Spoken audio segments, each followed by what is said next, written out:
We've got Zini in Brazil. Hello. Yeah. Hey guys, how are you doing? Hi, how are you? I'm good, thanks. First of all, I'd like to thank you for the show. I was a believer most part of my life, and since 2006 I became an atheist, and the show helped me a lot trying to understand more about atheism and see all that nonsense written in the Bible. Anyway, when I became an atheist, some relatives or friends, from time to time, they usually come to me and ask why I became an atheist. And one of the reasons that I usually give them is because this God depicted in the Bible has no morality at all. He asked their sons, let's say this way, to do horrible things in his name. Like, for example, the example that I usually give to those friends or relatives is about Abraham and how God asked him to kill his own son. And when I give this example, I usually ask, would you kill your own son if God asks you?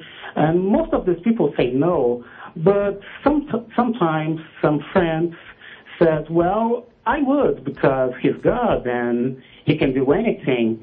And I was shocked when I heard that answer. And since that day, I don't want to have any relationship with these people anymore because this is something horrible to say. And in my opinion, it's almost like if I say, well, I want to have sex with kids. This is horrible. I cannot understand someone that says something like this or someone that say that would kill his own son just because imaginary being asked him. So I was wondering if you guys had a similar issue with relatives or friends when you became an atheist, and if you have any idea why some people have such blind faith in God that are able to do horrible things in his name. What do you think about that? Well, I think they probably shouldn't have children, for one thing. And actually, you know, we have had cases of people who claim to have killed their children either to save them from a life of sin, as in the case of Andrea Yates down in Houston. She drowned her 5 children so that they would never grow up and they would never commit sin. And she was basically trying to guarantee that they would go to heaven. And she was originally convicted of all 5 murders, and later that was overturned. She's actually in a mental institution now. So basically what we say as a civilized society to people who claim to do this is that you're nuts, and we're going to lock you away.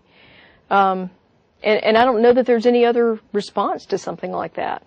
And I guess to address your original question, you know, if I ever had any relatives that would say that, and the answer is no. Most of them claim that their God would never ask them to do such a thing. And so then you point out in the Bible where, in fact, he did, you know, he told Abraham to do it. He accepted Jephthah's sacrifice. And of course, you know, he sacrificed his own son, if you believe the Christian doctrine. So, you know, there's all this evidence there that child sacrifice is part of the bargain here.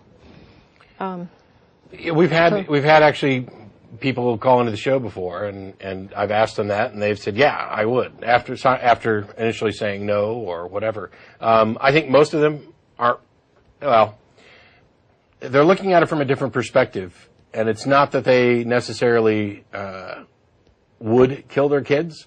They're looking at it with this preconception that if there is a God, he's all-powerful and can do whatever he wants, and he is and they have an additional preconception that no matter what he does, it's morally right. So if he instructed them to kill their kid or rape their neighbor or whatever else, that he must have some ultimate goal that is good, and that even if he didn't, there's nothing they could do about it. They better follow, otherwise they're going to get squashed like a bug.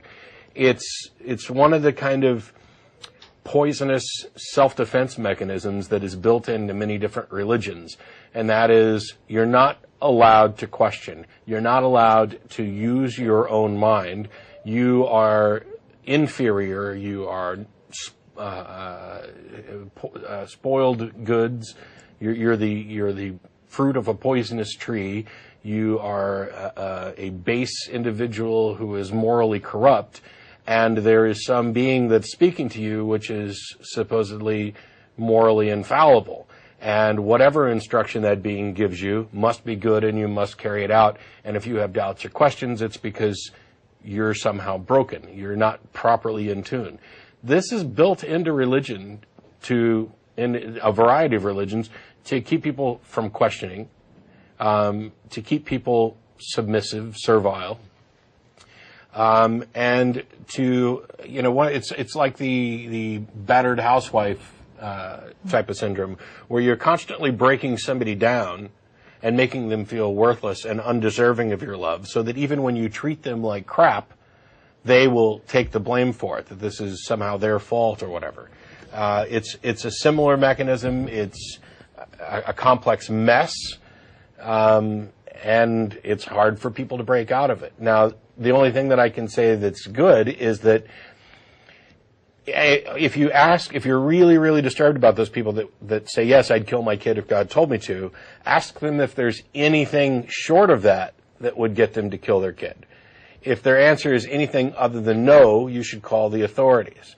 If their answer is yes, that the one and only reason they would kill their own kid is if a God told them to, and they seem otherwise mentally stable, you probably don't have a great deal to worry about, because I'm relatively certain that since I don't think there is a God, that it's unlikely that any God's going to actually tell them to do so. The problem, as Jen pointed out, is that there are mentally unstable people who do what Andrea Yates did, who do kill their kids, and some because they think God's told them to, and some because they've bought into a theology. And as I pointed out several times, including when we were at Bradley, there could not be any possible sacrifice that could be viewed as more loving. If you're the parent of a kid and you are convinced that if you allow this infant to grow up, that their eternal soul is at risk, if you allow them to keep living, but if you kill them as an infant, they will go to heaven. Even if you end up going to hell, what greater sacrifice could there be to sacrifice your own eternal existence for your kids? And while almost no believer actually thinks of it in those terms, that is the logical conclusion of that particular theological position.